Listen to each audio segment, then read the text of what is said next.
بنجن، انا بنجن الحلقه هذه. ليه؟ عشت في الرياض. لا فاهمها. يعني ماني اقول لك والله ده، بس انا افهم ايش قاعد يصير. الشيء الوحيد اللي فهمته ايه تاتش داون. اسمعها بس.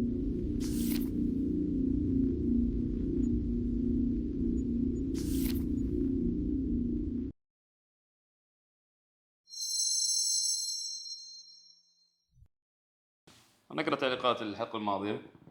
اوكي. اوكي، عندنا باسماء ولا بدون؟ بدون اسماء اقراها كذا. يعني اي. واحد كاتب ابداع ونصائح وتنوع، اتمنى استمرار ومتحمس الحلقه الثالثه، يعطيك العافيه. يقول استمروا، ما شاء الله بودكاست اسطوري واستمروا، يعني ما شاء الله في تعليقات يعني ايجابيه، اللهم لك الحمد. اسطوري، انا اقدر اخمن أسطوري. الفئه العمريه من الكلمه هذه. ايه ما شاء الله واحد كاتب ما شاء الله واضح صلة القرابة من الصلع لكن بعيد عن الطقطقة والله مستمتع واستمر. ها طبعا نخلي عبد الرحمن يطلع الصوره. إيه. يعني سمعنا التعليق هذا واجد يعني. واجد اليوم ينادي، مم. اليوم ينادي قبلنا كثير بس اصلا صح. اي قبلنا مع ناس كثير صادق. بس كثير. وش رايك اكثر شيء جذبك تعليقات الشباب؟ غالبا كنا مجتمعين في يعني مع شباب والله اكثر شيء. يعني نفس الانطباع عن الحلقه الاولى والثانيه، يعني نفس اللي اخذناه في الاولى. ممتاز، الانطباعات ممتازه. يعني انا مبسوط من الكلام اللي صاير واتمنى احنا نقدر ان شاء الله نكمل يعني نال اعجابهم يعني ان شاء الله نكون عند حسن ظنهم يعني. والله انا جاني هذا تعليق مره مخصصيني انا يعني، فهمت علي؟ فاخذتها يعني بروح يعني رياضيه، ان شاء الله اني متاكد انها روح رياضيه؟ بس يعني اخليها في اطار رياضيه. اي لازم، هو ما معك خيار ثاني اصلا. اي اصلا كل التعليقات اللي تيجي غالبا كانت عنك انت يعني، اي مدحا فيك يعني، ولا ما هو شيء ثاني؟ والله شوف انا اول مره اشوف انطباعات كذا قدامي. فهمت تدري وش علي؟ العجيب في الموضوع؟ برجع لك على النقطه هذه. ايه ان هذا اول ظهور لك يعني، انت ما انت متعود، يعني احس انا متعود على الكاميرا، بس ايه انت يعني اول مره تطلع والفيدباك ممتاز. لا الحمد لله فيدباك كويس. اي لانك انت كنت ترى متشنج قبل التصوير وقبل نبدا البرنامج. يا اخي اول لا حلقه مو صار متشنج من ايه انت نفسك، متشنج من ردة الفعل، من ممكن ايه شو لا ممكن صادق، ايه يصير، صادق هاي ما ادري الحلقه بعد ايش، يمكن ما اكون كويس. ايه. خلها تمشي، هي تجي كويسه كذا. وفي فتقول ايه. وفي ناس يعني كانه ما شاف الحلقه، فهمت؟ كان احنا ما سوينا شيء. عادي عادي عادي ايه كان عادي. احنا موجودين. عادي عادي انا متاكد انه تابع الحلقه عادي. وشاف على الاقل الكليبات اللي موجوده، وشاف يعني شويات منها لكن الحمد لله كجو عام ايوه. يعني تعليقات انت كنت كويسه. تقول اول مره تشوف ردة فعل كذا اي واقعيه. يعني على طول مثلا الحين نزلنا الحلقه امم. وشفت الانطباع ثالث يوم كذا على طول في نفس الاسبوع يعني. امم. وصدف انها كانت مناسبات وكذا وقابلنا الاقارب وقابلنا الاصدقاء وكذا، فجات ردات فعل مباشره. امم. يعني الحمد لله يعني كانت كويسه، وكان الجو كويس فكنا نطلع برا يعني مثلا في الاستراحه وفي الحوش، كان الجو مره كويس فيه. جو كويس الايام، وين رحت وين جدا جيت. جدا والله ممتاز. ما رحت والله كثير، ما رحت مكان كثير، بس يعني حواليك زي ما يقولون. بس مستمتع بالاجواء، يعني الجو قاعد يتغير يصير ابرد واحلى. امس طلعت الكورنيش. اوه. ايه طلعت الكورنيش وكان الجو مرطب شوي بس انه براد، بس في ناس يعني طالعه في يعني ناس ما كثير شاء الله. برا. اي الناس كلها طالعه واغلب شيء يعني عوائل يعني انا بصراحه انا كنت في الكورنيش اساسا، فالعوائل كلها بجناسها كلها موجودين. طبيعي إيه، الكورنيش كله عوائل دائما. اي فكنت رحت هناك. شوف انا ماني متعود على جو الكورنيش بشكل عام اني هو اطلع بس كورنيش. الكورنيش او الاماكن العامه بشكل عام. والله يعني انا هذا اقول لك هذا اللي توه حاصل يعني. كنت طالع وكان الجو كويس وكذا. فما ادري في وجهات جايه جديده عندنا في الشرقيه هنا. انا كاني شفت اكيد في وجهات فيه موسم، قصدك موسم الخبر. ما ادري الخبر اذا جاي في شيء هذا موجود او لا، ما ادري صراحه. موسم الخبر موجود الشهر هذا بيبدا الظاهر، بس ما ادري متى يبدا. امم اصلا موسم الشرقيه بادي من ما ادري 2019 2020، كان ذيك الايام كان في كلام على موسم الشرقيه. بعدين ما ادري تعرف جت كورونا وكذا وتقفلت الدنيا. ايه بعدين من 21 وجاي الكلام كله كان على موسم الرياض وكذا. موسم الشرقيه ما صار في شيء السنه هذه، كانهم قالوا موسم الخبر بيبدا في اكتوبر، بس ما ادري وش الفعاليات. ما طلعت، ما ادري هم اطلقوه اصلا ولا ما اطلقوه. انا شفت كلام كذا بس ما ادري والله. بالنسبه لي انا وجهاتي محدده، اما كورنيش او اثراء، يعني هذا الجدول اللي يعني هو أروح له، غالبا انت فهمت؟ ايه يعني هذه الاشياء اللي اروح لها يعني اول مولات، يعني هذا الجدول اللي انا اشوف اللي اروح له كل ويكند يعني. غالبا يعني موسم. ما في شيء يعني والله شيء جديد او شيء صاير يعني. خلينا نقول مثلا حفل او مهرجان، ما عمري شفت انا الاشياء هذه في الشرقيه صار. شوف، مو معناته اني ما عمري شفت يعني هي موجوده. انا ما قلت شيء. لا. انا مسكت لكن نفسي اني ما اقولها. لكن انا يا خالد يعني مو من كثر طلعاتي، فهمت؟ بس اذا بطلع يعني في الاماكن محدده، يعني مو من كثر الامانه يعني. والله شوف، موسم الخبر اذا جاء، اذا الكلام صحيح يطلقونه، يعني البرامج غالبا هو لما الشتوي. احنا الحين داخلين على موسم الشتاء والجو يبرد وكذا، غالبا بتكون فعاليات اوت دور يعني. فالكورنيش اكيد، اثراء اكيد، بس وش نوعيه الفعاليات ما ادري. انت في الشتاء غالبا شو تسوي؟ انا اي في الحين بدا الجو كويس والجو حق الطلعه قصدك وين هنا بتروح يعني يعني؟ ايه نفس الكلام اللي قلته، ما راح اروح بعيد يعني. هو يا كورنيش يا اثراء يا اذا طلعات البر، اذا في طلعات بر. او بري، هذا ايه او هذا البر. خيار برضو. بس ان الفعاليات برا، انت بتقول فعاليات خارجيه في الخبر ترى مو قليله يعني، الاماكن فيها كثير يعني، فيها زي ما يقولوا وجهات داخل الخبر. مثلا طريق الامير تركي في فعاليات، في الحزام الذهبي في فعاليات، لان كلها سكويرات، عرفت؟ ايه السكويرات اكيد يكون فيها تجمعات وفعاليات يعني. شو انا اسالك لاني انا ما اطلع، فهمت علي؟ فانت مين انا ادلك؟ ايه فانا ما ادري الاماكن، شوف ما من اللي اعرف. اسال شوف من اللي جاوب. ايه. فانا اذا مره كان عندي اجازه او وقت فراغ يعني، كواحد من الشرقيه، والله انا ما اشوف فيه فعاليات، اروح دول الخليج. فاهم؟ صح. اطلع دول الخليج، بما احنا الشرقيه كل شيء حولنا يعني. عندك البحرين قريب، قطر، الامارات، الكويت، كلها حاجات قريبه يعني. فوش اللي يخليك تجلس في يعني في الشرقيه هنا اذا هذه الخيارات مره عندك كثير؟ هو مو الشيء اللي يخليني اجلس، هو الشيء اللي يخليني ادور اكثر. لان غالبا انا لما تكون كل ويكند موجود في نفس المنطقه، تعرف انت الخبر ما هي كبيره، ما هي مدينه كبيره يعني. الفعاليات اللي فيها انت ممكن تخلصها يعني بسرعه، مره واحده تخلص. ما اقول مره واحده، بس اقول اذا انت بتقسمها ايه يعني ويكندين 3 4 تحس انك خلاص يعني اعتدت على الجو، عرفت كل الاماكن. بس انه صادق، احنا موقعنا الجغرافي يخدمنا واجد يعني، الكويت، البحرين، قطر، الامارات كلها قريبه مره. واخص البحرين وقطر يعني هي اقرب ثنتين بزياده. ايه قبلتين هذه عادي ويكند تروح وترجع ومناسبه جدا، خاصه في الشتاء يعني. البحرين وقطر خياليه. والله اصلا او ايه. الرياض. الرياض تو صار يعني توجه لها ما شاء الله تبارك الرحمن مره هو كثير. انت اذا تبي فعاليات والازعاج، الاحداث، الزحمه، روح غرب.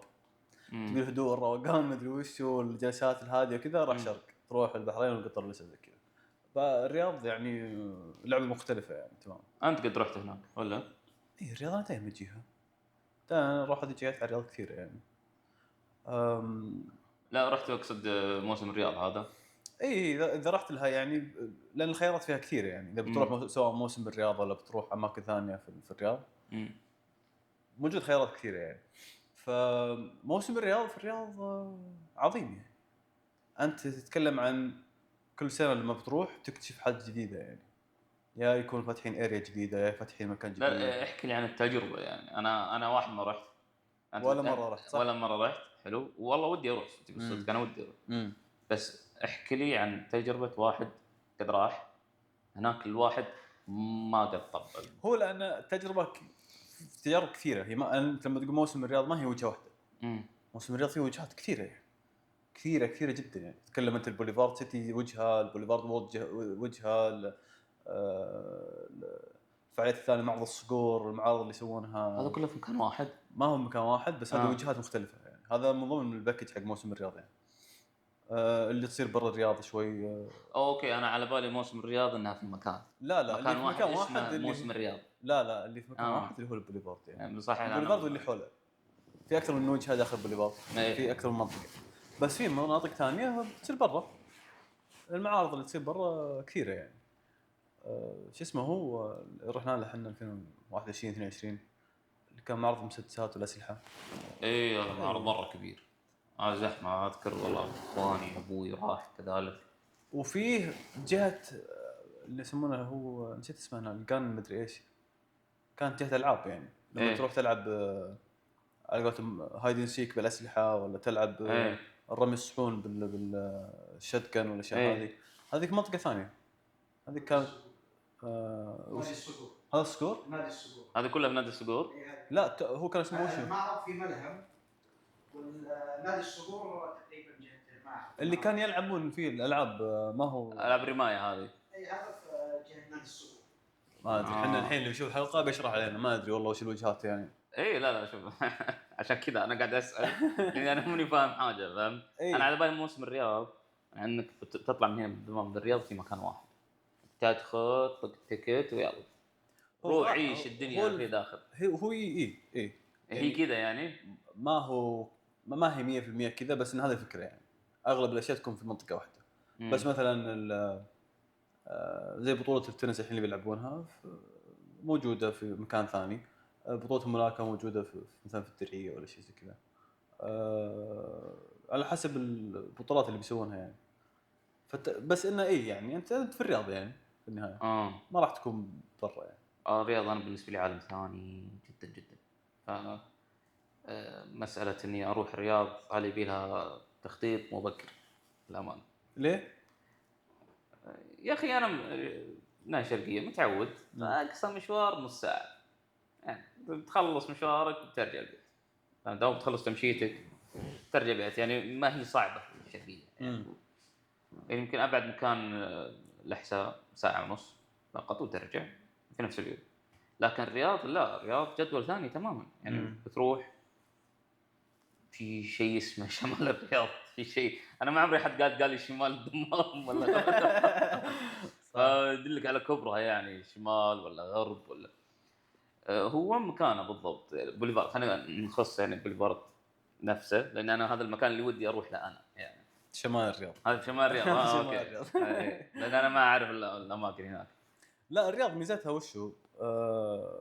مزاياها واجد يعني. تنوع الفعاليات فيها وتنوع الاماكن، المطاعم، الكافيات، الوجهات كثيره جدا يعني. خيارات مره كثير. لكن زي ما قلت انت يعيبها طبعا زحمتها ما فيها كلام يعني. لكن تعبنا احنا نقول زحمه. اي بس انت تحط في بالك انك لما تطلع هذا الكوست حق الطلعه يعني. فخلاص يعني تخطط لها بدري، يا تطلع مثلا من الدوام تروح مكان قريب من هناك، يا انك تتواعد مع احد تروح هناك، يا انك تجهز نفسك انك خلاص اليوم في جدول في السياره وفي جدول برا السياره. فهذه على قولتهم الفاتوره اللي تدفعها يعني. انت كيف توصل؟ انت تروح على سيارتك ولا على التنقلات الرياض؟ يعني؟ ايه سيارتي. لا ما اتكلم من هنا الى الرياض، من الدمام للرياض، اقصد داخل الرياض. هل تروح على سيارتك ولا؟ اي انا يمكن سنه ولا اكثر ما جيت الرياض. ايه لكن سنه اكثر. ليش اقول كذا؟ لان من يوم اشتغل مترو ما جيت الرياض بالله. اي فكانت تنقلاتي دائما داخل الرياض بالسياره. بس الحين ودي اجرب المترو الصدق يعني. تجربه المترو كلنا نمدحها يعني. فودي اجربها. لأن ما عمر الرياض كانت بالنسبة لي شيء يشد الانتباه إني أروح له، فهمت؟ إلا يوم بدأ والله ما شاء الله بدأت المشاريع، بدأت الأماكن هذه، أماكن الترفيهية هذه، صراحة ما أشوف إلا في المقاطع يعني. ما عم شفت يعني أو قلت والله يلا مشينا خلنا نروح. أبيك تقول أبيك تعلم الناس الحين متى أنت آخر مرة رحت الرياض؟ والله من زمان ما رحت الرياض. وآخر مرة رحت الرياض كيف رحت له؟ شوف اخر مره رحت الرياض عمر السلامه قبل 6 سنوات 7 سنوات. رحت طياره والله، رحت صدقت رحت اقضي لزوم ورجعت اليوم الثاني على طول. هذا اللي انا اقصده يعني. إيه. حتى لما رحت الرياض قررت اروح بالطياره، انزل إيه. اخلص وبرجع. يعني حتى ما قلت بقعد يوم يومين اشوف ايش اسوي هناك؟ يعني يعني حرفيا ترى الرياض قبل 7 سنين شيء والان شيء ثاني تماما. صح، ما اقول لك لا، بس انه يعني بتقابل احد، بتشوف احد، لك احد، يعني هذا اي هينا يعني قابلت سلمت رجعت بس هذا اللي سويته يعني. طيب الحين من يوم بدات المواسم والفعاليات في الرياض مثلا، ما في شيء خلاك تقول ابغى اروح؟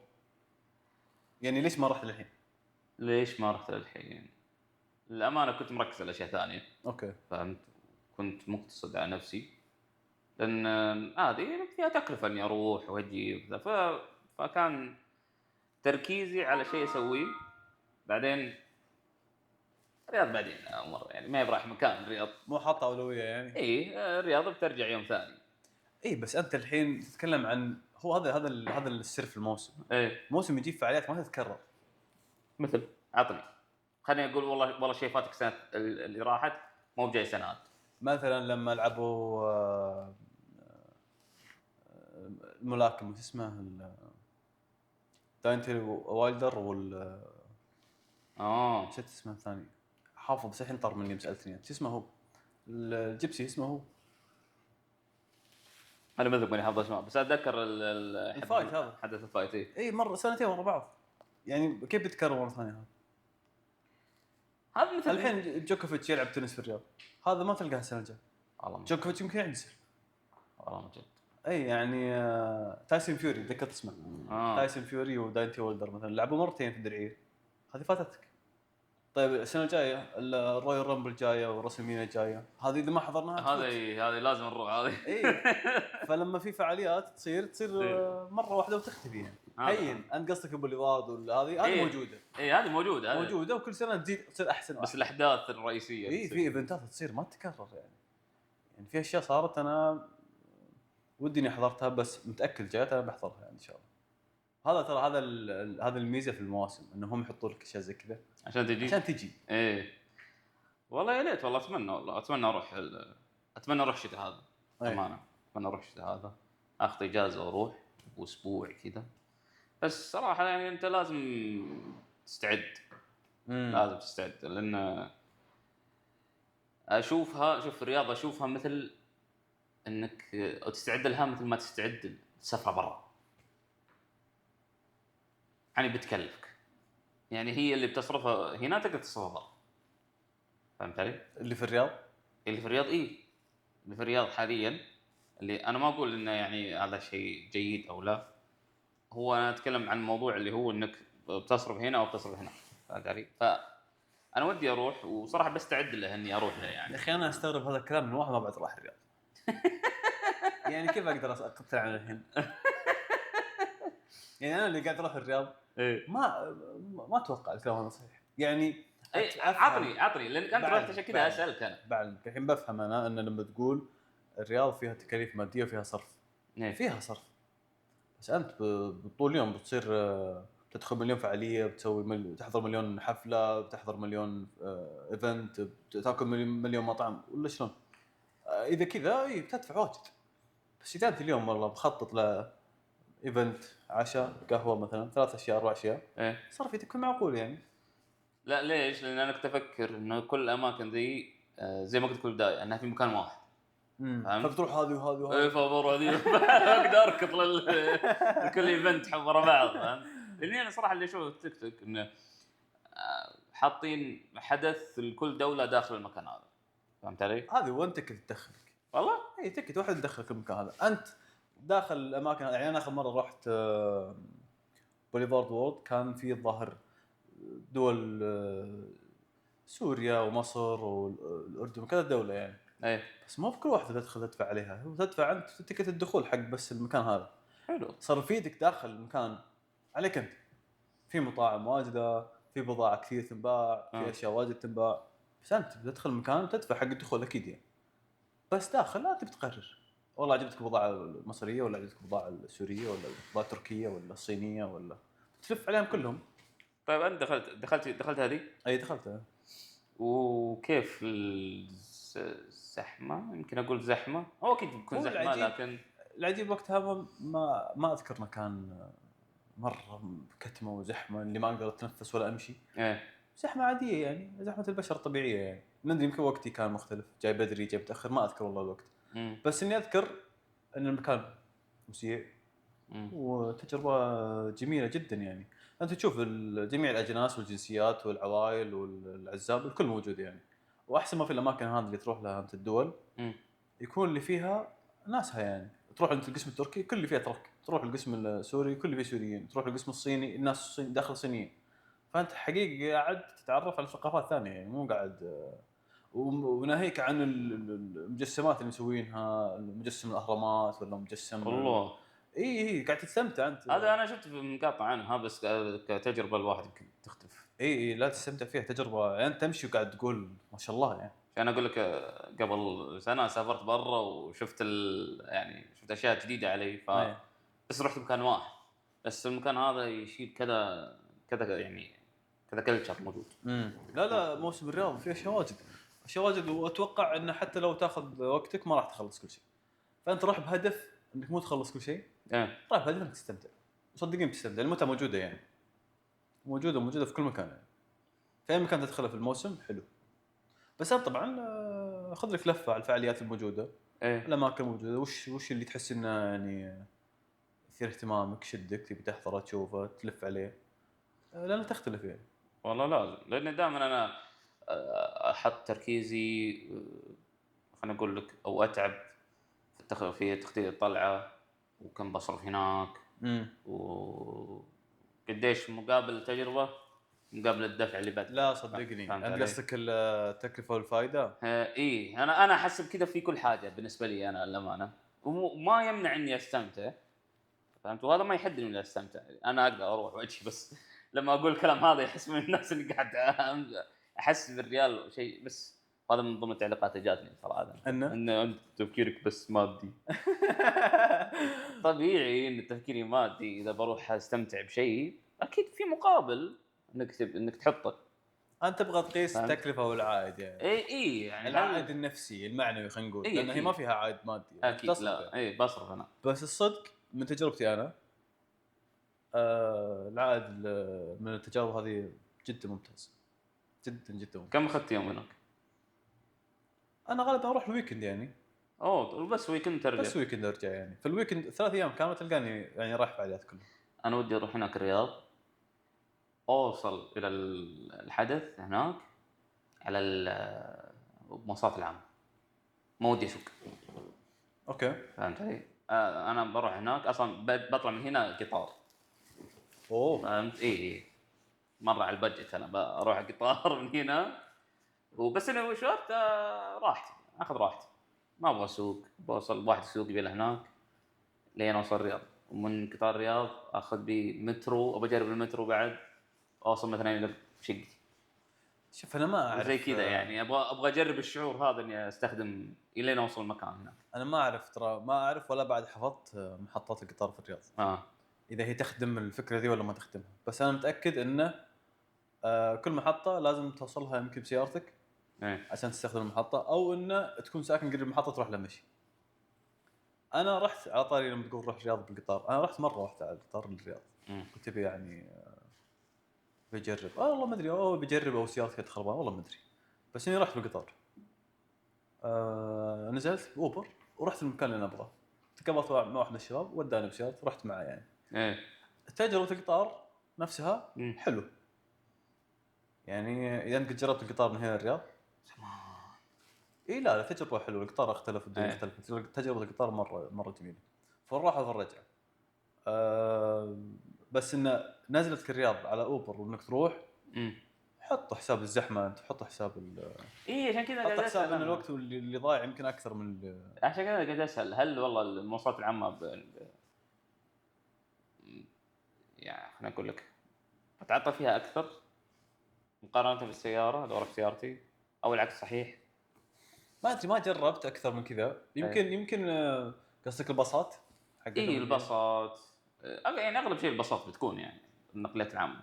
اي الباصات والمحطات القطار لا انا لسه ما جربت، لكن اكيد اللي انا سمعته من الشباب في بعضهم يعني الشباب اللي شغالين في الرياض الحين يروح يوقف محطه القطار، المحطه تنزله يعني هو حصل ان شركته تكون قريبه من المحطه فتنزله عند يعني زي ما تقول يمكن 2 كيلو ولا شيء من المحطه، فيمشي للدوام عادي من المحطه للدوام 2 كيلو مشي. هذا من الاشياء اللي اتمناها تجي الشرقيه قسم بالله والله العظيم. وصراحه انا قاعد اشوف النقليات العامه هنا في الشرقيه انت بيهم يحسدوننا اكثر، احنا بسياراتنا نروح بسرعه ونرجع بسرعه يعني اخلي الكلام هناك يعني عشان دفه هناك نجيب قطارات ونجيب ذا والله صدق انا والله اتمنى صراحه اتمنى يعني هذا شيء احسد فيه الرياض للامانه، مع اني انا احب الشرقيه اكثر وافضل المعيشه هنا اكثر من الرياض للامانه. بنجن انا بنجن الحلقه هذه. ليه؟ عشت في الرياض؟ لا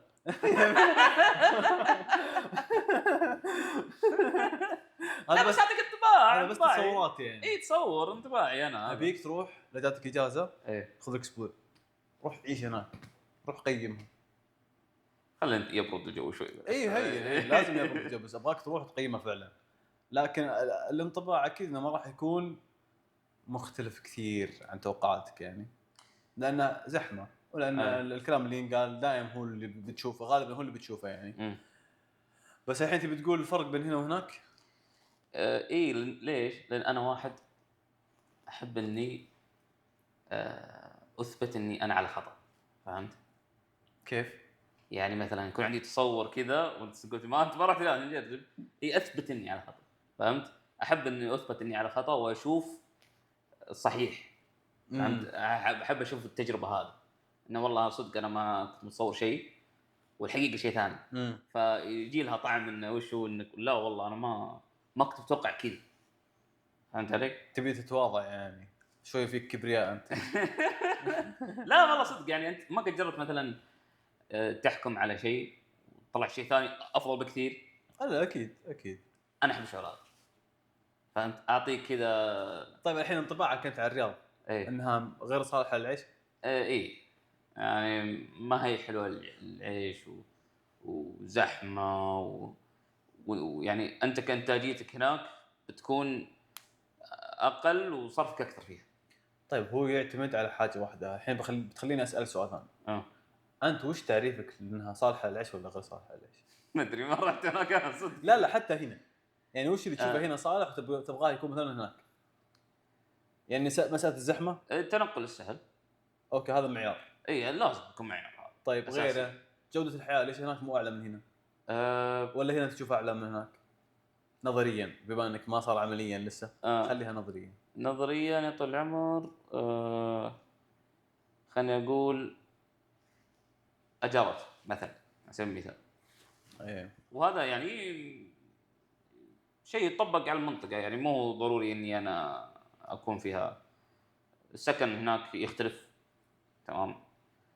وتبي الصدق انا راعي الدمام صعب يطلع من الرياض والله، صعب اعيش برا الدمام للامانه، صعب جدا. ليش فيها الدمام؟ يعني ممكن يجي واحد يقول لك وش فيها من زود ما تطلع منها؟ يا اخي مريحه يا اخي والله سهل العيش هنا، ما اقول لك سهل بس مريح، دمام مريح، كل شيء حر كل شيء قريب. زي ما ذكرنا في بدايه الحلقه اقصى مشوار مره نص ساعه، يعني جيتي انا هنا الاستديو ترى نص ساعه انا وصلت. وانا ترى شو مشوار ترى. يعني هو فعلا الكيلوات لو تحسبها في الرياض يمكن تاخذ منك ساعه واكثر. اي مقارنه بالرياض يعني مشوار. انا معي زملاء هناك من الشركه يقول انت توصل من الدمام الى الجبيل قبلي وانا شركتي تبعد عني ربع ساعه. اوف. اي يقول الى هالدرجه، بس هم يعطون مرونه بسبب الزحمه. يعطون مرونه في الدوام وكذا. يقول انت والله احسدكم، يقول انت تجي من الدمام قبلي انا، قبل ابصم انا. تخيل. عجيب. فماني قادر اتخيل اني اعيش هناك امان. طيب يقدر يجيك واحد يقول لك يا اخي استاذ جنب الشركه خلصنا، يعني ليش تسوي زحمه؟ ليش مسوي قضيه يعني؟ الكلام سهل حبيبي، تعال ادفع حق الاجار هناك. على حسب وين شركتك. ايه روح يلا روح ادفع الاجار هناك. شوف بالنسبه لي انا لما بتقول لي مثلا العيش عن الدمام ولا الرياض، ايه كلها فيها مزاياها وكلها فيها عيوبها. هو يعتمد على انت وش تبي ولا انت وش تدور يعني.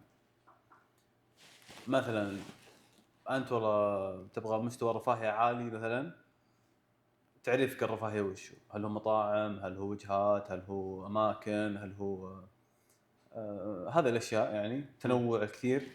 هذا مثلا في الرياض اكثر من هنا، وهذه إيه. هذه يعني هذه حقيقه يعني ما هو ايه يا صدق في الرياض أفضل. مثلا يجيك واحد يقولك لا انا ما تهمني كثره الوجهات والتنوع والاشياء هذه، انا يهمني هدوء المدينه هاديه، ابغاها هاديه. الرياض فيها صخب وازعاج عالي وزحمه سيارات ومدري وشو، واحسها كذا فيها دائما ضجيج يعني. تمام مثلا هاديه تمام جدا هذه هدوء، الدم. ناسها هاديه رايقه، ابغى الجو هذا يعني. طيب هل هذا الحاله يكفي؟ هل هو هذا فعلا سر الحقيقه، ولا انت فعلا منتمي للدمام اكثر من الرياض؟ إيه لا انا مو متعنصر هنا. لان في ناس مو بس انا متعنصر هنا. لان في ناس يعني عايشه حياتها في الدمام كلها، لكنها تقول الدمام ما فيها شيء، انا ابغى اروح اسكن بالرياض، ابغى اعيش في الرياض. هو من مثل من الدمام، مولود وعايش حياته في الدمام، مبسوط في الدمام. مو مكفيته الدمام. شفت هذا اللي انا قاعد اقوله، هو وش تبي انت بالضبط، وش تبحث عنه.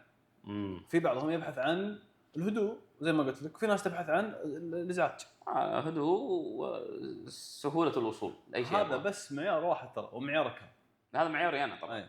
مو قاعد اقول بس في نفس الوقت انت بتقول خلصت الفعاليات هنا شو اسوي؟ بس لا، هذا يعطيني فرصه اني اروح الرياض ابو اسبوع او ويكند. السؤال هل الدمام فيها فعاليات اصلا؟ الدمام تحديدا. الدمام في الكورنيش. كورنيش الدمام في صراحه عندنا في بر موجود على خط الرياض، تقدر تروح تكشت هناك يعني. الخيارين هذه موجوده كطبيعه. انت في الدمام اذا تبي تستانس تروح الخبر. اي صدق هذه. مع ان الحين تقريبا صار كل شيء عندي في الدمام، ما عاد صرت احتاج اجي الخبر. الدمام الحين من قريب اي صايره يعني كل شيء موجود هنا. تستنسخ الخبر تجيبه هنا يعني، اللي موجود الخبر تجيبه هنا عشان الكتابه السكانيه. اي الدمام فيها كتابه سكانيه. تسالني انا برجع ورا شوي. اي تسالني انا الدمام ولا الرياض؟ اي رايي الحقيقي اي انا احب الدمام واجد. اوكي. وانا انتمي لها كثير، وعاطفتي كلها الدمام، واعشق الدمام عشق خيالي. ولانها اول شيء مولود وعايش حياتي كلها فيها، واهلي وناسي كلهم فيها. وانا فعلا انتمي للمنطقه ثقافيا وعاطفيا اكثر من اي مكان ثاني. ايه لكن الرياض احلى. الرياض بالنسبه لي احلى كثير، لان انا ابحث لما اقول لك وش المعيار اللي عندك. ايه انا احس التنوع اللي هناك بكثير وكثرته هو اللي قاعد يخدم المنطقه اكثر من هنا. يعني هنا هو صح، هو يعني الجلسه هي اللي تحلي كل شيء في الحياه. يعني الناس اللي تسمعهم، الاجواء اللي فيها، هذه يعني حلاوتها. لكن انت في النهايه برضو ما تبغاها كل يوم تستهلكها، تبغى مثلا تغير جو شوي. بيجيك ذاك اليوم يا اخي ما لك خلق الناس مثلا، ولا ما لك خلق احد وتبغى تغير جو. هنا خيارات محدوده شوي بالنسبه لي انا، سواء دمام ولا خبر. في الرياض الخيارات مره او جدا يعني غير محدوده يعني. طيب عطني من الخيارات اللي متنوعه اللي شفتها هناك يعني. اما تكون من ضمن موسم الرياض او برا موسم الرياض. يا اخي موسم الرياض الحالة يعني خيارات لا محدوده. لكن انا السنه ذي متحمس لموسم الخبر. يعني المفروض انه في خيارات كثيره يعني، ودام في موسم خبر يعني معناته انه في احداث بتصير، في فعاليات، في ايفنتات، في مهرجانات، في عروض، في انا بروح انا والله ودي احضر بعض الحفلات. ما في شيء في بالي، ابغى اشوف انا وش السنه وش حاطين. بطولة التنس هي متى قالوا بتكون؟ الظاهر هم الحين يلعبونها. الحين يلعبونها. اتوقع. انا والله ودي. هل هي صنفوها بطولة رسمية؟ ما أدري تفاصيلها، ما ادري الصراحه، انا ما ولا تابعت انها يعني. بس من موسم الترفيه يعني استعراضيه، مباراه استعراضيه وكذا. قصدك صنفوها زي ويمبلدون وكذا والشباب ايه ما ادري صدق والله ما ادري، بس انها هي من ضمن فعاليات الموسم اتمنى انها تكون رسميه عندنا في الرياض، زي ويمبلدون، زي استراليا، زي قطر. زي قطر. اوه انا رحت قطر، شفتها في قطر ملاعب شفتها يعني ما شاء الله تبارك الرحمن. ملاعب يعني ملعب تنس. انا ما شفت عمري ملعب تنس قدامي، بس لما رحت هناك شفت ملعب تنس ودرجات صراحه. بس ما كان في شيء، بس تمنيت اني احضر مباراه فيها يعني. معنا مباراه التنس ترى تاخذ وقت طويل مره. انت تذكر متى بدينا نتابع تنس؟ وين كم 13 14 14 ايش؟ 2014 2013 ولا قبل حتى؟ لا قبل حتى. قبل صح؟ تابعنا نهايه فيدرر. نهايه فيدرر كانت نادال. انا كنت شبيح نادال صراحه. احنا انا كنت بدينا متابعه. انا بدينا متابعه لما بدا جوكوفيتش. لما ايش؟ لما بدا جوكوفيتش يلعب. لما بدا يتصنف ويطلع. ايه. طبعا اوكي المنافسه بين فيدرر ونادال كانت موجوده، بس صعود النجم هذا ايه. احنا في ذيك الفتره كنا بدينا نتابع. انا ما كنت تشجع ضد يعني. ايوه لا يغير علينا انت. يعني احنا نبغى الثنائي، نبغى إيه. كريستيانو وميسي بس لا حد يجي. ايه لا حد يجي واحد جديد. بس والله كان طفره والله. كنت تتابع باستمرار؟ ايه كنت اتابع مباريات نادال لما كنت بس انا نادال. إيه كنت اشجع نادال على فيدرر. عرفت فيدرر الشايب نادال اللي الحين برايم نادال، وكان فيدرر على نهايته. بس والله كان مؤدي حتى فيدرر، حتى لو انه كان كبير بالسن يعني. بس الان جاياتنا الحين انا ودي احضر صراحه يعني. سنوات اتابع التلفزيون، انا ودي احضر. تابعت احد من الجيل الصاعد في التنس؟ لا والله انا بس جوكوفيتش، اخبار جوكوفيتش اتابعها فقط. خفت متابعتك السالفه هذه؟ اي انا خفت. بس خفت ليش؟ انه كله جوكوفيتش يفوز خلاص ما عاد ابي اتابع. هذه الاستمراريه اللي ما حد يقدر يستمر فيها يعني. اي والله صادق. هو يعني الرياضيين بشكل عام كلهم تقدر تنجم انت في يوم وليله عادي، تقدر تصير انت نجم السنه، افضل لاعب في العالم، افضل بطوله مدري وشو، بس الكلام استمراريتك. تكلم انت فيدرر نادال وجوكوفيتش ترى مستمرين كم سنه؟ 15 سنه 16 سنه على الالقاب القاب. صعب. الله فرصه ما تتفوت. وقيسها انت عرضنا على البطولات الثانيه، ها على السله القدم كلهم يعني. يقول تجي مباراه كره سله هنا صراحه بحضر. هذه صراحه ما ادري اذا لو صارت ايه انا ما في شيء مستحيل الصدق، بس لو صارت لان انا اعرف الNBA طبعا صعب تطلع من امريكا كالعاب يعني كلعبه، هي زبده ايه انزل. لكن لو قدرنا نصيد مثلا الاول ستار جيم مثلا، ايه نخليها عندنا هنا زي السوبر الايطالي السوبر الاسباني لما نجيبهم عندنا. ايه جيبوا اول ستار هنا. جيب الاول ستار هنا والله بيعبون الملعب الناس. الاول ستار لو تجي هنا حلو. انت ما تابعت مباريات اولمبيه؟ شفت الجمهور الاوروبي كيف؟ السله ايه السله. لا ما تابعت. يا ساتر يعني الانطباع، او خلينا نقول لك الجمهور الامريكي مختلف وجمهور العالم الثاني مختلف تماما. يعني انا لو جات كره سله هنا اول ستار راح تشوف يعني المدرج ما راح يسكت. فهمت؟ هناك انا اتابع مباريات وساكتين ويتحمسون مع مثلا ضربه، مع تسجيل، مع صده، مع. لكن ما اتوقع الحال بيكون هنا. اتوقع ان الوقت هنا بيكون كله حماس، كل الجمهور يصايح. لأنه صراحة ما صح إن مباراة استعراضية ممكن تصير، بس إنه بتكون خرافية. لأن الجمهور الأوروبي ترى كان يعني كانها مباراة كرة قدم. إيه. نفس السلوك. شجع طول الوقت. إيه ما راح يتغير شيء. بس الجمهور الأمريكي أنت تعرف يعني سواء سلة ولا غير سلة هم هذا طبيعتهم يعني. إيه. هادين وما لهم في الشغلة أنا أحس أصول تشجيع يا هنا يا أوروبا يعني. بس الحين لما تقول كرة سلة أوروبية مين هم أسياد الكرة الأوروبية؟ عندك سلوفاكيا ممتازين. في إسبانيا، سلوفينيا. سلوفينيا أو سلوفاكيا؟ لا أتوقع سلوفيني. في لعبة سلوفيين في الدوري الأمريكي موجودين. وفي برضو ظهر جنوب السودان أتوقع عندهم فريق بطل. جنوب السودان؟ إيه أتوقع عندهم فريق بطل. نافس في الأولمبياد الأخيرة. بس تتكلم عن المستوى الأمريكي، مستوى مختلف تماما في كرة السلة. بس فعلا اتمنى تكون هنا علونا في الرياض. بروح الرياض لو جات بروح فيها الرياض للامانه. هذا سبب مثلا بيخليني اروح مثلا اذا كانت موسم الرياض اروح لها هناك. هذا بيخليني اروح الاول ستار جيم. اول ستار جيم. ما اذكر حنا رحنا الجهات هذه يعني لسه للحين ما رحنا لها مثلا سالفه الاول ستار جيم والسله لان يمكن احنا مو جمهور سله كثير احنا جمهور كره قدم فتشوف انت الوزاره قاعد تجيب مثل وزاره الرياضه قاعد تحاول تستضيف السوبر الاسباني السوبر الايطالي ونحضر يعني هذه هي لان كره قدم احنا جمهور صدقني في جمهور كره سله بس اول ستار جيم لو جات اول ستار جيم راح يعني انت تتكلم ترى خلي السعوديه بالضبط خلي السعوديه بالضبط تكلم عن المقيمين ترى عندك مقيمين هنا شبيحه كره سله بشكل مو طبيعي يعني لو حصلت مثلا اول ستار جيم هنا لحق على التيكت يعني التذكره راح تنباع بالاف الريالات واللي يخدمها زي ما قلت انت انها هي مباراه استعراضيه يعني ما هو شيء اي مباراه استعراضيه ولا مباراه استعراضيه اول ستار بس صراحه هم هناك الاول ستار جيم يسوونها تصنيف هناك واحد كم لعب اول ستار جيم كم مستدعي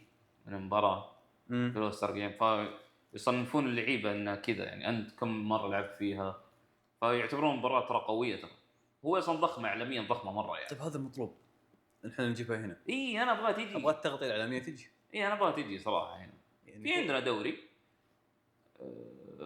ما اتابع صراحه لكن انا اتابع الدوري الامريكي ودائما يعني صباح يكون مره الفجر ما يمدينا نتابع عشان الوقت انا اتابع مسجله اتابع تسجيل المباريات هذه. طبعا اذا في احد علمني على العاب مختلفه من صغرنا يعني هو اللي عرفني على التنس هو اللي عرفني على كره السله هو اللي عرفني على اليو اف سي المصارعه يعني لازم شخص متنوع يعني. ترى الشهرين الاوف سيزون حق كره قدم ترى مره زهق صح تتعرف على العاب ثانيه. ايش تتعرف على العاب ثانيه لا بس يعني انت يعني عرفتني عليها في سن صغير مره ترى يعني سن صغير جدا يعني وش اللي خلاك تروح الاشياء هذه؟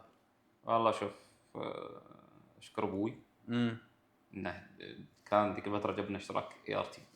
اوه ايه كان من اللي عنده اشتراك اي ار تي قبل بعد طبعا جات وراها الجزيره بين سبورت التالي وكذا كان طول الوقت قدام التلفزيون انواع البرامج انواع البرامج ما في كره قدم شيك في بطولات ثانيه تنس سله كانت تكون مره الفجر ملخصات يعني انا اتابع اعاده المباراه شغل اعاده المباراه واتابع اخلص شغلي مثلا في الدوام عندي اللابتوب حقي اتابع عليه شو المباراه كامله.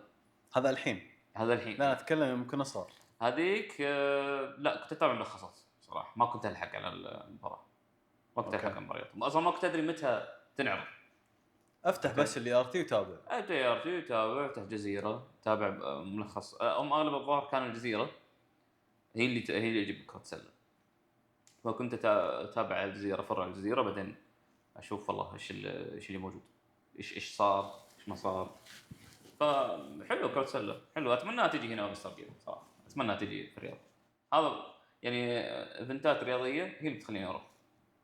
يعني انا اذكر في ايفنت سووه الهيئه كانت مثلا حفله الكي بوب لما جو هنا اللي هم بي تي اس يا ساتر لما جاوا البي تي اس حطوهم استاد الملك فهد انا اذكر انه كان في شكوك ان الحفله بتنجح ولا ما راح تنجح. ملعب فل مع الارضيه اي ملعب فل يعني والمفاجئ في الموضوع وين كل سعوديين ايه الجمهور السعودي فل الملعب فانا اتخيل الاول ستار جيم غير الجمهور الاجنبي في جمهور سعودي يحضر ترى اللي يتابعون الام بي اي اكثر من اللي يتابعون الدوري السعودي كره السله يعني في جمهور للعبه خاصه الطلاب اللي كانوا مبتعثين ورجعوا واللي اختلطوا بالثقافه الامريكيه كثير وسواء هنا ولا هناك ترى اذا دخلوا السله خلاص ما يطلعون منها يعني لا ما تقدر تستانسون اعطاك جوهم هناك واللي يحضر مباراه كره سله هذا يا محظوظ يا عنده فلوس احدى الثنتين في امريكا قصدك امريكا اي لانه مره غاليه التذاكر ترى لا يعني على حسب طبعا على حسب المكان اللي انت ايوه سيستم امريكا ترى مختلف يعني انت تتكلم عن دوري الجامعات بعدين تتكلم عن دوري الام بي اي نفسه اللعب الروكيز كيف يجون للدوري الام بي اي يجون من دوري الجامعات اللي هم الدرافت اللي يسوونه بدايه كل سنه هذه الثقافه مين هنا موجوده اصلا يعني دوري الجامعات هنا والله ما ادري اذا في دوري جامعات اصلا ولا ما في فالسيستم هناك مبني من سنين طويله يعني عشان كذا شعبيته طاغيه يعني. السبعينات مشهور عن الموضوع هذا يعني. بس ادري ايش اللي يستفزني لما يقول احنا افضل فريق في العالم. مين عالم؟ ترى انتم بس انتم امريكا، انتم بس، ما في احد في العالم يعني. ما في الصدق لما تجي الاولمبياد يعني اخر الاولمبياد اظن فازوا فيه الامريكان، هم اكيد فازوا اخذ الذهبيه. لكن انضغطوا من السالفه هذه في الاولمبياد. انضغطوا من واحد امريكي ثاني في مسابقه ثانيه. مسابقه ثانيه وين؟ مسابقه العدائين 100 متر و 200 متر. اوكي. واحد امريكي يعني شبلهم يعني احنا ابطال العالم. يقول انا نافس في الاولمبياد، انت تنافس امريكي. لعبه السبرنت هذا، قال لعبه السله كذا. قال لعبه السله ايه ان انتم قاعدين تنافسون على مستوى العالم. ايه انت قاعد تنافس انفسكم، بس انت ليش تسمي نفسك بطل العالم؟ انت قاعد هذا انت بس بطل امريكا. فهمت علي؟ فلما يروحون اصلا الاولمبياد صح انهم يفوزون، اكثر احيانا يفوزون يعني باليلا يفوزون يعني لأن في منافسه قويه ثانيه. اتخيل انهم عايشين في عالمهم، ما يحسون ان في احد ثاني يعرف يلعب غيرهم يعني. يعني زي ما قلت الحين مدري السلوفاكي ولا الصربي ولا الاسبان، هذول ترى ممتازين في الدوريات، جدا ممتازين. يعني ريال مدريد وبرشلونه مو بس كره القدم، حتى كره السله. حتى كره السله يعني في لعيبه جاوا كثير من ريال مدريد من الدوري الاسباني للدوري الامريكي، سووا لهم درافت على الدوري الامريكي هنا. اي ناس كثير ترى. وارجع اقول لك انا على الموضوع اللي هو الحضور، ترى بنحضر يعني في ناس بيحضر. انا واحد من تجي مباراه اول ستارز هنا، وانا صراحه يعني انا اشجع انهم يعني يجيبونها هنا، يحاولوا يجيبونها هنا. هيا ترفيه تكفون، خلوه يروح الرياض. جيبوها له، خلوه يروح الرياض. اي والله تكون جيبوها. انا بروح صراحه، انا اول واحد بشتري التيكت او اذا جاتني تيكت فاكيد بروح يعني. زين، في مثلا لعبه كره اليد، انا ذكرتني لما قلت كذا الاولمبياد واحده من الالعاب اللي كنت تجي في بالي دايم اللي هي كره اليد. الاولمبياد انا ترى اذكر تابعت الاولمبياد من زمان، يعني نتكلم اولمبياد بكين 2008، اولمبياد لندن 2012. هذا اللي حاضر في بالي، ما اذكر الاولمبياد القريبه لان هذيك شفتها في سن نصر فهي ثابته في مخي اكثر. فاذكر اني كنت اشوف العاب مختلفه، يعني خل العاب القوى، تكلم عن الالعاب الجماعيه، الطائره واليد والسله ذي. فوقتها اذكر اني تعرفت على اول مره على سالفه كره اليد. واني في سن صغير تفاجأت ان السعوديه في كره اليد يعني مو سهله يعني. لا مو سهله، تنافس على منصات كبيره. تتكلم انت الحين عن فتره قريبه يعني نادي الخليج مثلا كره اليد حقق الدوري واسيا وراح كاس العالم، وانديه مضر والنور في القطيف مبدعين مكتسحه يعني مبدعين بشكل مطلق. انا اذكر حضرت مره ما ادري اي سنه والله، حضرت مره نصف نهائي كره اليد. طبعا دائما الظاهر ذيك الايام ما ادري اذا الان مسوينها ولا لا، النصف النهائي كانوا مسوينها هنا في الصاله الخضراء. حضرت مباراتين ورا بعض. جميل. المباراه الاولى كانت الاهلي والوحده، حاضر انا ومشعل ولد خالي. طبعا حاضرين ليش؟ نبغى نحضر بدر تركستاني. الرابطه. احنا جايين بدر موجود، وهذا يدلك ان الاهلي كيف مهتم في اللعبه، جايب الرابطه. احنا حاضرين عشان بدر. فكان النصف النهائي الاول الاهلي والوحده، والنصف النهائي الثاني مضر والنور. احنا دخلنا على مضر والنور. الملعب فل، صار خضرة، تتكلم كم شيء 3000 4000 فل، هذا اصفر واسود. طبعا مضر والنور نفس الالوان، فهذا اصفر واسود هذا اصفر واسود. تشجيع مرعب. انا اول مره انتبه ان في لعبه لها جماهيريه، يعني هذا الكلام الظاهر 2012 11. خلصوا طبعا الحماس، اول ما انتهت راحوا جات مباراه الاهلي والوحده، وانت عندكم جالسين. احنا اصلا جايين عشان المباراه الثانيه. فحاضرين مباراه الاهلي والوحده مع جهه رابطه الاهلي.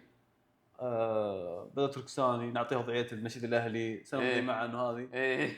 احنا الحال يمكن 20 واحد ندري كم. والوحده في يمكن 4 5.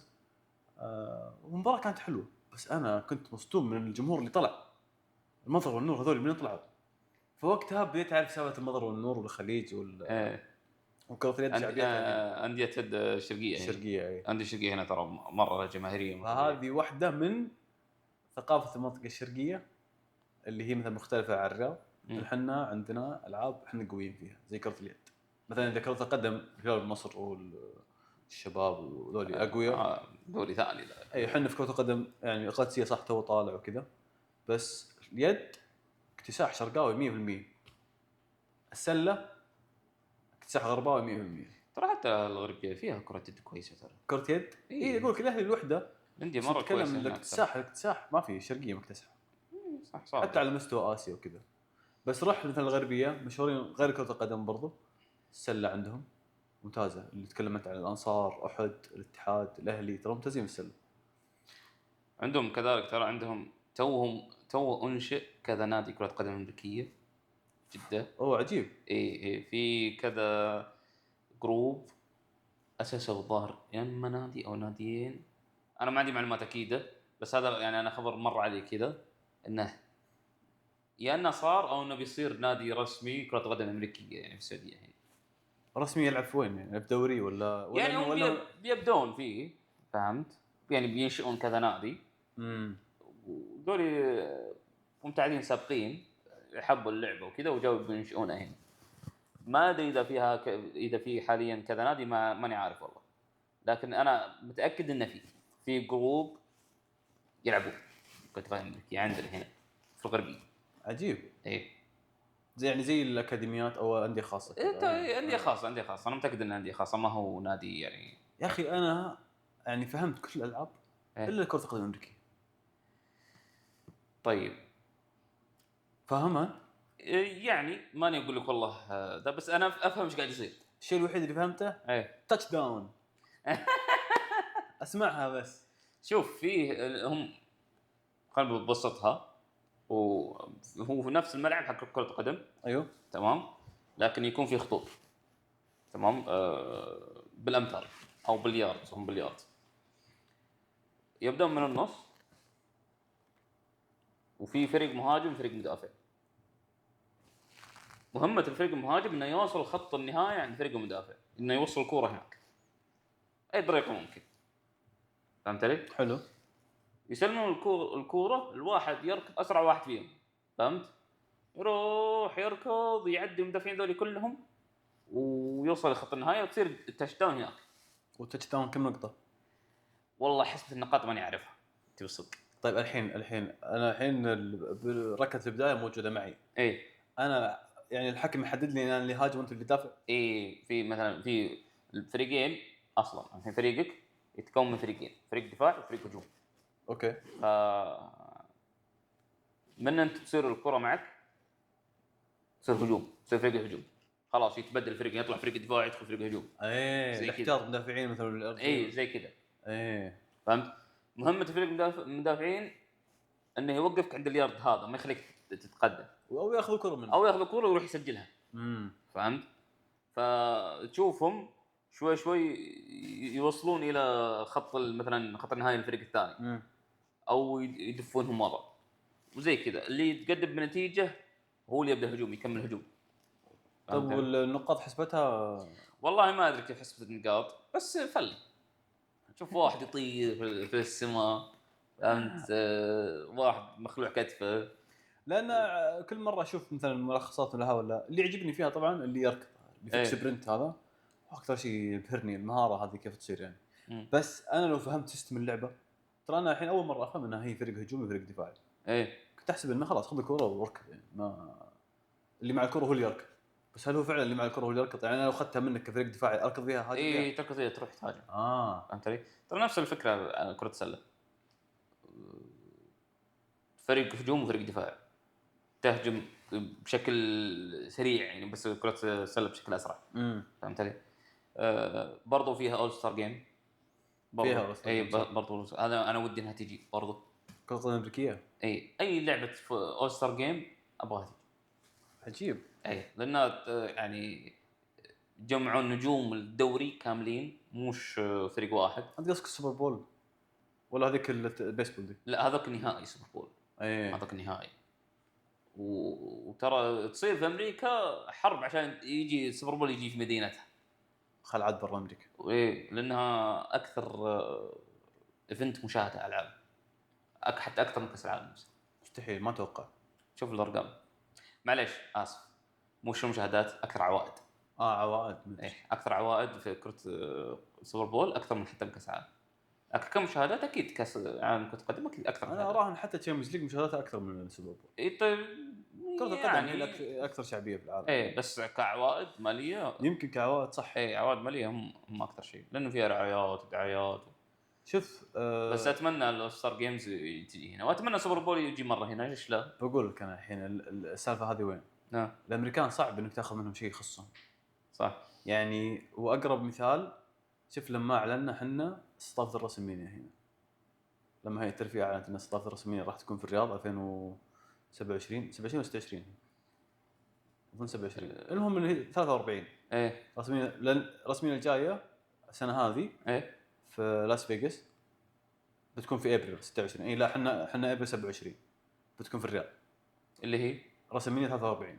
ايه لما اوه بيكون خطير. لما اعلنوا ان احنا جبناه هنا ايه بغي يموتون الامريكان انه كيف شيء حدث امريكي بيكون اي يعني احنا زي ما قلت انت الحين ولايات يعني سنويا تبغى هذا الحدث عندها ايه تحيي اقتصادها، تبي تجيب سياح عندها، فنادقها تفلل، الناس تبدا تحرك الفلوس داخل الولايه. إيه.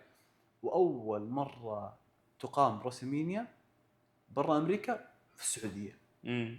ما هو قيمه في طبعا اول كنا نجيب ايفنتات هنا. اي نجيب مثلا مهرجانات اللي هي صغيره. مثلا اول مره كنا نجيب عروض اسبوعيه زي مثلا رو وسماك داون وكذا. بعدين جبنا عروض شهريه اللي احنا سوينا عرض شهري جديد اخترعناه اللي هو كراون جول. كنا هذا في السعوديه خلاص ما تبون تعطونا احنا بنسوي واحد. كم صار 10 سنين الحين صار؟ لا 8 سنين اي الحين. لا العقد هو 10 سنين. العقد 10 سنين بس الظاهر ماشيين فيه ترى من فتره طويله. الحين صاروا بيجون مهرجان رويال رامبل. هذا رويال رامبل من اهم المهرجانات في المصارعه. الصدمه الرسميه نفسها رجال. شكرا تركي الشيخ. فعلا يعني والله ابغى اجيب ايفنتات والله كثير يعني عندنا. اول مره في تاريخ امريكا يصير هذا الحدث. اول مره انه يقام برا امريكا يقام عندنا احنا هنا. هذا تاريخ يصنع تاريخ كتب يعني. فانت تتكلم صار فيه صياح على السالفه هذه. غيرنا من الامريكان الناس اللي تقول ليش السعوديه ليش مو بحنا. مثلا الانجليز يقول لندن اولى بسبب من الرياض هذه انه هذه كلها انتم جبتوها بالفلوس. طيب اكيد جبنا فلوس يعني من نجيب يعني وفي النهايه مهرجان تجاري والناس بتطلع فلوس. على قولتهم العرض حقك كان هل اول شيء هل قدمت عرض اصلا؟ انت كانجليزي يعني. ايه ثاني شيء عرضي انا حتى لو قدمت ما انت بجايب عرضي انا بجيب الرسمي عندي. الهدف والطمع منها اكثر من اني اجيبها اكبر من مساله الفلوس اللي بحطها فيها. كم سائح بيجيك منها، كم فلوس بتحرك منها، كم فندق بيفلل منها، كم فتح باب رزق علينا منها. اي كم وظيفه بيسووا منها. هذا السوالف كلها. بس بغض النظر عن هذه كلها المهرجان نفسه مهرجان يكون خرافي. مهرجان نفسه سواء يعني تتكلم ولا يومين مش يوم واحد. شوف انا كنت بحضر عشان اكون واضح انا كنت بحضر راسمينيا 41 فيغاس. اوكي انا كنت ناوي احضره. ما حضرته؟ ما حضرت. تقول لي بحضر ذاك اليوم؟ ما حضرت. كنت بخطط لا احضره ما حضرت. لان هذا من يعني انا احس انه من اذا انت متابع للمصارعه وتحبها من اهم الاشياء تسويها في حياتك انك تحضر هذا المهرجان. رسمينيا زي نهائي كاس العالم في الكوره. صح. شفت كاس العالم كرة القدم هذا رسمينيا هذا كاس العالم حق المصارعين. فما حضرته. فلما اعلنوا انه في الرياض انجنيت يعني كانه مكتوب انك تحضره وعندك هنا. فهذا على قولتهم لا محاله ان شاء الله حاضره يعني. عشان كذا انا ودي اجيب بنتات كبيره كذا زي كذا عندنا لما اول ستار جيم لازم ضروري تجي. اول ستار جيمز لازم ضروري يعني. انا ما راح باذن الله ما راح افوتها. بتكون سبب خروجي من الدمام للرياض. كنت اتكلم عن حدث رسمينيا اللي جاي. كم تتوقع تذكره تكون؟ هذا سؤال مره ترى كريتيك يعني مره يهمني السؤال هذا. تدري ليش؟ ليه؟ يعني في آراء في الساحة. أول شيء أنت طبعًا تعرف أن فينس ماكمان لما طلع المصارعة وخلى تريبل اتش ماسك هذا من رسمينيا 39 أو 38 تقريبا وطالع. أظن ترك هذيك الفترة وجاي. تيكي أو متى مسكت الدبليو هي طبعا لما صارت عمليه الاستحواذ حق الدبليو دبليو واليو اف سي خذت من شركه اسمها تيكيو، حلو. استحوذت على الثنتين خلتهم تحت مظله واحده. فتيكيو الحين نظرتها للموضوع تجاريه بحت.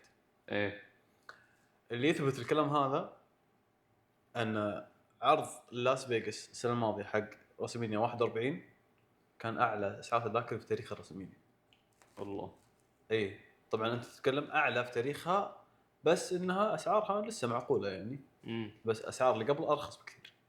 تتكلم انت مثلا $1000 $2000 وطالع، قبل كانت $200 $300 طالع، ففي فرق كبير واجد. اي اللي خلى ان الناس تقول ان تيكيو طماعه شوي رسمينيا 42 بيصير شديد مره ثانيه في لاس فيغاس. مرة في لاس فيغاس. اوكي. ما بعد صار في تاريخ رسمينيا انه يصير في نفس الولايه مرتين ورا بعض. فهم لعلهم استانسوا بفلوس اللي في لاس فيغاس فقالوا نبي نسوي مره ثانيه. إيه لأنه ما في منطق ولا إنك تسويها نفس الولاية. هو حالاتها إنك تغير الفينيو، تغير المكان، تغير الثيم حقها، بس ما أدري كيف بيسوون. الحين تجي الرياض 43 رسمية 43 والنظرة هذه already موجودة حقت الأسعار العالية. إيه. أتمنى إنها ما تكون عالية واجد. مع إن حتى لأن لو كانت عالية واجد بضطر تسلف. لأني راح أحضر إن شاء الله. لا بإذن الله خذني معاك صراحة. بس ما أدري والله إن شاء الله تكون في الشتاء برضو. أتوقع أن الأسعار بتكون زينة. أتوقع أنها بتكون في المتناول يعني إلا ما تلقى لك تذكرة مكانها زين وسعرها زين. لأنها بيكون حدث ما أدري متى بيجي مرة ثانية شادي حتى. لا يمكن ما يجي هذا الكلام. ما يجي مرة ثانية بعد. وحتى لو جاء أحلى وأحلى يعني أنت تتكلم أنت تبغى تصير تحضر الأشياء هذه. طبعا التذاكر تختلف قربها من بعدها من الحلبة، كل ما قربت أكثر كل ما كان أغلى. طيب دي سؤال بشوف ردة فعلك عليه. في موضوع اللي هو فينسنت ترك اللي هو رئاسة وعين تريبل اتش عليها. هو باع الشركة فينسنت. وهين باع الشركة بس أتكلم هو كان مخ السيناريوهات، هو كان بنات أفكاره المصارعين. صح. إيش رأيك إن الحين يقول إن المصارعة صارت السكريبت أو صار النص من الاي اي؟ شفتها امس الكلام هذا طلع امس. طلع قبل يعني قبل يومين كذا. قبل يومين. ايش رايك بالكلام هذا؟ ما ادري. انه النص اللي يمسكه بالذكاء الاصطناعي ما هو بشري اللي ماسك النص. ما ادري كيف ممكن يطلع النص يعني هو اذا انترك بالكامل للاي اي. ايه ما اتوقع انه لا مو كامل. تكوين الافكار بيكون ذكاء اصطناعي، او تكوين مثلا خلينا نقول السيناريوهات الاساسيه، يعني ما هو اقول لك والله السكريبت كامل ستوري لاينز وكذا. إيه مو ستوري لاين كامل، لكن الافكار الاساسيه اللي تطلع. اول كان نسبة كمان هو بنات افكار اللي فلان مع فلان او فلان مع فلان، فيطلع مره اسطوري لان الرجال ذاك مره خارق في الاشياء ذي. لكن الحين صار بالذكاء الاصطناعي. ايش رايك؟ يعطيني انطباع مو كويس والله كثير. قول لي ليش؟ السوشيال ميديا انطباع مو كويس كثير. مستائين امريكا مستائين كثير. ان شاء الله يطلع يعني زي ما قلت ان شاء الله يثبتون رايي غيرنا غلط يعني السالفه ويطلع شغل صح. لان اذا هو قدر عليها 30 سنه 40 سنه سيناريوهات خياليه، معناته ان عقل الانسان يقدر يجيب سيناريوهات خياليه. يعني انك تستعين بالذكاء الاصطناعي انه هو اذا هو يولد الافكار يساعدك تفكر بفهم، بس هو بيسوي لك وتمشي معه وتجربه مخاطره كبيره. ترى انت تتكلم عن مستقبل شركه ممكن يروح في لحظه. هذا الرأي الغير شائع اللي انا اوافق فيه، انه يكون الذكاء الاصطناعي هو اللي ماسك الليل. في المصارعه ولا غيرها؟ في المصارعه. لان ستوري لاينز ترى ما هو كثير يقدر يحبك ترى. شوف الفتره الاخيره كان حلو، كان جميل جدا، لكن مع الذكاء الاصطناعي انا اشوف انه بيبدع. بيبدع. انت مع يعني؟ اي مع، انا مع. الراي الغير شائع الحين انك انت مع الذكاء الاصطناعي. اي اتمنى انه يبدع وانه يطلع بسيناريوهات ممتازه وحلوه، بس ما ادري انا اتوقع زي اي احد يعني يكون متوجس شوي من السالفه، يكون شيء اصلي افضل. هو بيكون حتى الاي اي بيكون اصلي، بس انه ما ادري هل اللي شغالين على فريق الكتابه الحين مو قادرين يطلعون افكار اصليه؟ اذا ما يقدرون يطلعون افكار اصليه هذا ترى يعني زي ما يقولون صفرت انذار، زي ما يقولون ان الناس افكارها بدات تخلص. لان مثل رسمينيا 41 من أسوأ الاشياء صارت في تاريخ المصارعه يعني. فعلا. لا انا اقول لك مثلا من الاراء الغير شائعه برضو لما تكلمنا برضو عن كره السله تجي هنا، ترى هذا راي غير شائع تماما. ترى احنا مو الكلتشر حقنا كره السله، صح. فهمت؟ فهذا من الاشياء اللي صدق انا ودي انها تجي تغير شوي من نظره المجتمع للرياضات عندنا، انه مو بس كره قدم، في اشياء كثيره. و اول ستار جيمز، ومن رياضات كره قدم امريكيه، السله، الحين تنس، الحين اللي صاير ما هو شائع عندنا، وهذا شيء صاير الان ما هو شائع عندنا. ايش رايك انت ان فجاه عندنا تنس؟ هو شوف اللي ما ادري شو استراتيجيه الهيئه في الموضوع هذا، بس اللي انا متاكد منه انهم ما راح يوقفون يجيبون اشياء، وهذا افضل شيء في السالفه. يعني واحده من خطط اظن الهيئه او وزاره الرياضه، يعني هم يتعاملون مع بعض، انك دائما تستضيف فعاليات عالميه عشان تجيب منافع اقتصاديه من وراها، وتجيب سياح اكثر، وتجيب فلوس اكثر، وتجيب اشياء. فانا متاكد دامهم وصلوا لمستوى التنس اكيد المسابقات الثانيه كلها جايه في الطريق. يعني فورمولا 1 مثلا ما لها جمهور كثير، او يسمونها الاي فورمولا مثلا. الاي فورمولا هي بدات اي فورمولا اول، اي جابوها في الدرعيه وجابوها في جده وكذا، ما لها شعبيه، بس هم جابوا اهم البطولات في العالم. فاتوقع الخطه الجايه الباقي. انا قابلت واحد يحب الفورمولا، واحد بس، ومسي عليه بالخير برضو. يعني ادمي انا ما شفت احد يحب الفورمولا الامانه كمتابعه يعني الموضوع. مرات يوقف اللي في يده عشان والله السباق بدا. عجيب. اي مره البحرين هذه ما يفوتها. احيان من ضمن اجازاته هي من ضمن الخطه، يعني المكان اللي يروح له في سباق موجود صاير يعني هناك. انت كم تعرف واحد في حياتك؟ واجد صح؟ ايه كم واحد يحب الفورمولا؟ اللي الان قابلته واحد. والله صدق. تخيل على كثر اللي انا اعرفهم، ايه اعرف واحد بس يحب الفورمولا بعد. كل واحد بيعرف واحد. بس مع ذلك النقطه اللي بوصلها إيه؟ ما خلاهم يقولون اللعبه ما هي شعبيه ما راح نجيب. انا بحضر اذا صار فيها، بحضر والله فورمولا، لان الرجال هذا فتح لي باب اني اشوف شيء ما هو شائع عندنا، ما هو جرب شيء جديد. أيه. فهمت؟ وش اللي سياره قاعد تفر في ممر واحد، فهمت؟ هذه النظره، هذا ارجع انا اقول لك انا احب اني اثبت على خاطر انه يجي لها طعم مثلا طعم كويس اذا انبسطت من بعد ما عرفت انه حقيقه ان هذا والله شيء فعلا يونس الشيء هذا. انك تستانس يعني. اي من كذا استانس، ليش لا؟ بالعكس كيف في جديد. طيب عندك كلمه قبل نختم؟ قبل أن نختم طول العمر، تدري وش الرهيب الحلقه هذه؟ وش الرهيب؟ وش الرهيب؟ توك كنت بتقولها انت. راعي الحلقة. راعي الحلقة اليوم. نحب نشكر راعي الحلقه متجر ثاج، الله يعطيهم العافيه، متجر مسابيح راقيه وفخمه. معطينا كود خصم اذا تستخدمونه ZWH يعطيكم خصم 100%. اي كلمه ثانيه؟ سلامتك. الله يعطيك العافيه.